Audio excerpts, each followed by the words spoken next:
We're going to start out this government class studying a little bit about American history, really just a short introduction. And I know this is stuff that you've studied before, somewhere along the way, in American history class, even in elementary school. But I want us to be able to understand how it relates to government. A lot of the things that we have in our current Constitution are a direct result of the things that happened to us when we were colonists.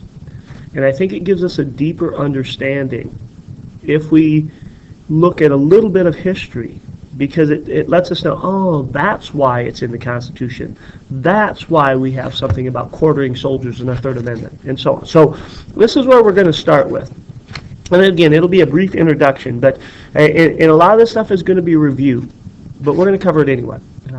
So let's start with a real brief history. First of all, just so you know, it was King George III who was king. He took over as king in 1760 of Great Britain, and we had trouble with him and the British government as a whole, with their parliament and so on. Keep these dates in mind. We declared our independence from Great Britain in 1776. Okay, so the things that are happening here are leading up to that time. The colonies weren't formed, right prior to the Declaration of Independence. The colonies were founded between 1607 and 1733. So we had been part of the British Empire for a long time. We liked Great Britain. We were British citizens. It wasn't like the colonists left Great Britain and said, we want to be an independent country. We want to be the country of Georgia. That's not the case. They wanted to be part of Great Britain still. So it wasn't like the colonists hated Great Britain, but there got to be things that kind of turned things. One of the things that is very important to understand is each colony had their own system of government. And because they were independent somewhat of Great Britain, they were a long ways away, they formed their own government based a lot on what Great Britain did. But they became kind of independent, and that becomes really important because when we study the Constitution, we realize that we have this concept of federalism, where the government allows each state to create their own government. That independence is part of this whole colony system. We were colonies, and then eventually we became states. So we were part of the British Empire. And you're familiar with the colonies. What really we started to see problems was when the French and Indian War occurred. Now, the French and Indian War went between 1754 and 1763, and this is going to be the quickest history of the French and Indian War you ever have. Okay, it was a war between Britain alongside the colonists versus the French and the Native American tribes in the colonies, okay, in the New World, in what today is the United States. And you should know that eventually the British won. Again, the shortest history you'll ever get. But the problem was Great Britain won, but wars are expensive, and they were left in tremendous debt. And that debt and the taxes and things that came after is really what started to lead to the divide between Great Britain and the colonists. Okay, so Britain ended up passing a number of taxes on the colonies to help pay off that debt. And here's where some of our problems arose. We're not going to watch this film on here. The taxes, well, the sugar tax, the Stamp Act, the Townshend Duty, the Townshend Act. These are things that you should have studied before. They put taxes on different things. The Sugar Act put taxes on sugar. The Stamp Act on things like playing cards, newspapers, things like that. The Townshend Act, again, more taxes on stuff. All of these taxes were eventually repealed, but the reason for these taxes were to pay off the debt that Great Britain was in after the war. And they were in 140 million pounds of debt. Now, pounds is the British money term. We call it dollars, they call theirs pounds. But at that time in history, that's a lot.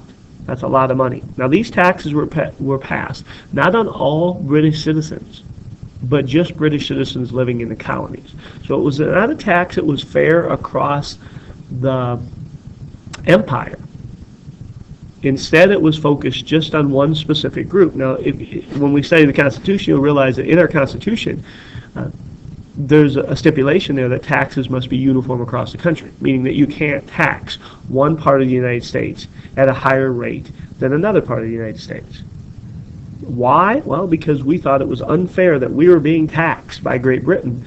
However, other British citizens were not. The biggest complaint was because the tax was put on by the British Parliament, which was their government system. And the colonists didn't have any representation in Parliament. They had no say. They didn't get any members of Parliament. And yet, Parliament was passing laws that were requiring the colonists to pay money, yet they had no say in it. That whole no taxation without representation by Patrick Henry, I'm sure you've heard that before, that was this time period. Saying, wait a minute, we have to pay taxes. And you got to understand that the taxes themselves we were upset with, but it wasn't taxes in general. Everybody living within a nation understands that the government needs money. They need money to provide services, to have a military. Taxation is one of those things that all people who live in the country, all reasonable people, realize it's a pain, but it's a necessary pain. It's something that you must do. You can't run a country without money. You know, it's like maybe if you don't like your job, going to a job may be a pain. You may not like it, but you realize it's necessary if you're going to pay your bills. Well, that's what taxation is. It's the only way that governments make money for the most part. It wasn't the fact that it was taxation. It was taxation without any representation.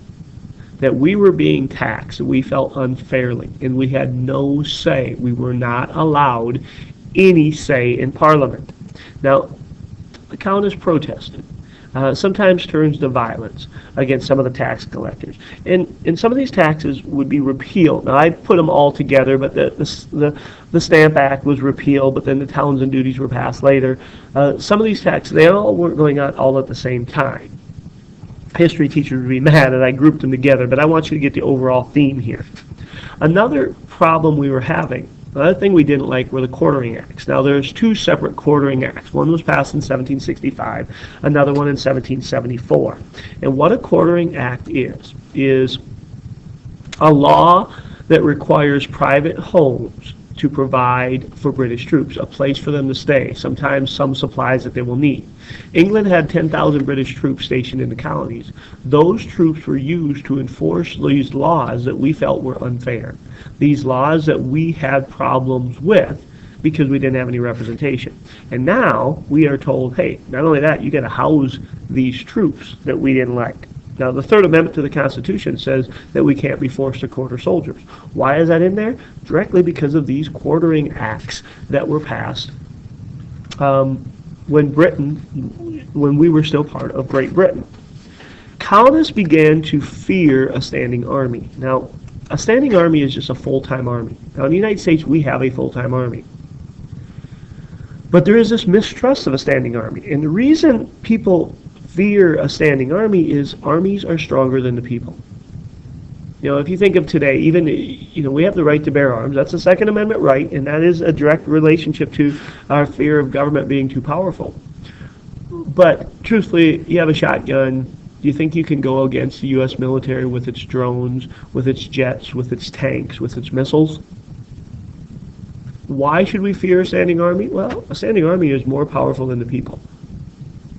Military is power, and we feared a standing army because the military is power. Okay, well, when we had 10,000 troops within the colonies, that's a standing army, and we're told to house them. So there is this inherent fear of military power, and rightfully so, because if you look at the history of the world, people have been controlled by leaders who have more power than them. More power meaning that they have the military at their disposal. Lots and lots and lots of examples throughout history, in current times, even today, of those same things.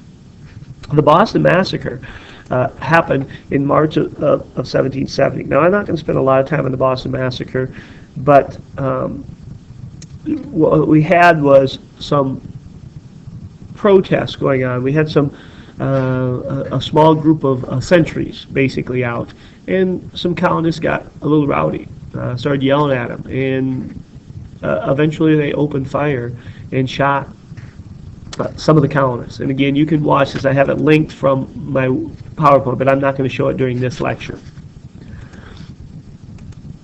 The soldiers were eventually tried. 2 were convicted of manslaughter. But what's the importance of this? It deepened that mistrust or distrust of a standing army. We already didn't like it. Well, it kind of heightened that. Things got a little better after the I guess, Boston Massacre until about 1773. And in 1773, the East Indian Company, which was a trading company, was in serious financial trouble. Now, they were an independent country, but they were a British business.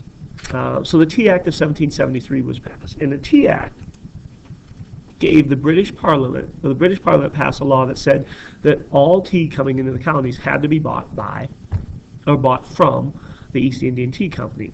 They also put another tax on a 3-cent tax on tea on the colonists. So the colonists are forced to buy tea from this group. No, basically they had a monopoly. No free trade. You have to buy from them, and we're going to tax you on this to bail out a private citizen, a private company. And again, we had no representation in Congress at this time. Now, you've heard of the Boston Tea Party. Again, I'm not going to go through the whole thing on it, but some colonists dressed up as Native Americans went into the harbor in Boston Harbor, boarded a ship or two, and dumped the tea into the harbor. There was nobody killed or anything, but it was a destruction of property, and the British were upset. This was our response. Since we had no say in Parliament, we had no vote on this, our only response was action and protest. See, there's the whole thing about representation. If you are denied a voice, you can't speak your opinion, there's nobody will listen to you. I guess the only thing you can do is just do what they say or rebel a little bit. That's why a voice is so important with the people. Giving people a voice to express their opinion, to have some kind of say in decision making is pretty important when it comes to government. Well, we did the Boston Tea Party, and the British responded with what is known as the Intolerable Acts. Now, the Intolerable Acts did a few things. Okay, first of all, they were not called the Intolerable Acts. They were different laws, but we call them the Intolerable Acts. That's what the colonists called them. And there's really 4 things that we were really upset about. Boston Harbor was closed down until the East Indian Tea Company was reimbursed and all the taxes were paid. And you say, how big of a deal is this? Well, it'd be kind of like if you have a business today and we shut off the internet and said, nah, you don't get the internet anymore. It's very difficult to do business. Well, Boston Harbor, this was a big deal, closing it down. I'm not going to get into great detail on this, but they limited Massachusetts' ability to have their own government. Basically, as punishment, we're saying, you know what, you guys don't get to have your own local government anymore. Everything is going to be run by the king or the governor, which was from Great Britain. Anyone charged with a crime in the colonies would be tried in Great Britain. Now, the only reason I put this on here is that we have something called a local trial. It's found in the 6th Amendment to the Constitution. That's a direct relationship to this. And a more extensive quartering act. We already talked about the quartering acts. There was a one in 1765. Now, the second one was passed in 1774. We very much were unhappy with these. So basically, in the last decade, there's been more and more and more tension brewing between the colonists and Great Britain. Taxes without representation, just not one huge event, but a number of things that were upsetting us. So, we called our first Continental Congress. Now, a Congress is just a meeting. So, members of the states, at least most of the states, I think one state did not send, not states, colonies, sent representation there. And it began in 1774. It really, what they did is, they didn't say, hey, let's leave Great Britain. We weren't to that point yet. They recommended a boycott of British goods. We say, all right, let's stop buying British goods. If we aren't going to have a say, if we feel like we're being mistreated, let's boycott them. Let's not buy their stuff. Maybe that'll teach them a lesson. We'll hurt them economically. They also said, maybe we should start setting up our own militias. Now, militia is just an army of the people. Maybe we should start training. Advise people to kind of gather some weapons and to occasionally train. Now, militia is a regular person, goes to the job during the day, but then also can be called on to, if needed, for the military. Not like a standing army that is a full-time military. Okay, think of it like the National Guard today, or similar. They didn't recommend at this point to leave Great Britain. Okay, no recommendation of that at all. Now remember, this is 1774. The Declaration of Independence is in 1776. So we're getting more and more dissatisfied with Great Britain, but we still are part of Great Britain. We still don't feel like we want to leave yet. We still think that maybe we can work this stuff out. Well, when the militia started to gather outside of Boston and military supplies were gathered, in April of 1775, the British sent out 10,000 troops to arrest these people who were training and to gather and confiscate all their military supplies and things that they were massing. Well, this is the start of the Revolutionary War. No war had been declared yet, but this is, hey, the British are coming, the British are coming. One was by sea one was by sea and two was by land. If I got that wrong, I apologize. But this is Paul Revere's ride. This is the first fighting of the Revolutionary War, even though there's been no war actually declared at this point. And that's what you need to realize, is it wasn't necessarily planned, but it evolved into, it escalated into really a fighting war. And we know that the war would fight for a while, from 1775 to 1783. In 1783 is when we essentially had won that war. Well, now the war is going on. And we still hoped that maybe we could reconcile these differences. We actually even sent a delegation, essentially a letter, to the king, asking him that, can we kind of work this out? Can we discuss this? But he refused even to talk about it. So the war started. In the winter of 1775, American troops invaded Canada. In March of 76, with Washington now as the commander of the colonial troops, British troops were forced to evacuate Boston. But the war would go on. You've studied this. We know that the war is going to go on for a while. Well, they needed the Second Continental Congress would basically be the colonial government throughout the war. And one of the things that they needed to do was declare independence. So we've never actually declared independence. So in June of 1776, a committee was formed to say, all right, let's write up a Declaration of Independence in explaining to Great Britain and to the world why we have now decided that we want a split from you. Think of it as a divorce decree. The Declaration of Independence was written mostly by Thomas Jefferson, but it had to be approved and signed. And it was signed in July 4th of 1776. You know that. This is not a new date in our history. This is a pretty important date in American history. Well, what did the Declaration of Independence do? Well, really three things. One, it declared our independence from Great Britain. It said, you know what? We are now an independent country. Well, Great Britain said, no, you're not. So we had to win that war in order to gain our independence. But we declared our independence there. Secondly, it outlined our core political beliefs. What do we stand for? You probably read the Declaration of Independence before. You will again, because I'm assigning this. But I want you to read part of the Declaration of Independence, because it says these are our core beliefs. We believe, all men are created equal with certain unalienable rights of life, liberty, and the pursuit of happiness.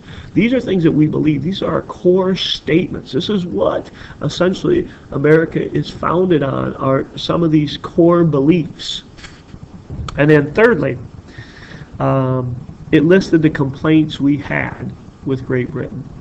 These are the things that we are upset with. It was a list of a bunch of complaints. And I will share with you, if I have not done so already, the copy of the Declaration of Independence. It's an assignment. And it's in its entirety. And you can read through some of those complaints. This is what led up to us becoming an independent country. Now, when we won our independence, the next thing is we had to write a constitution. And the first constitution we would write is known as the Articles of Confederation. And that we will study at another time.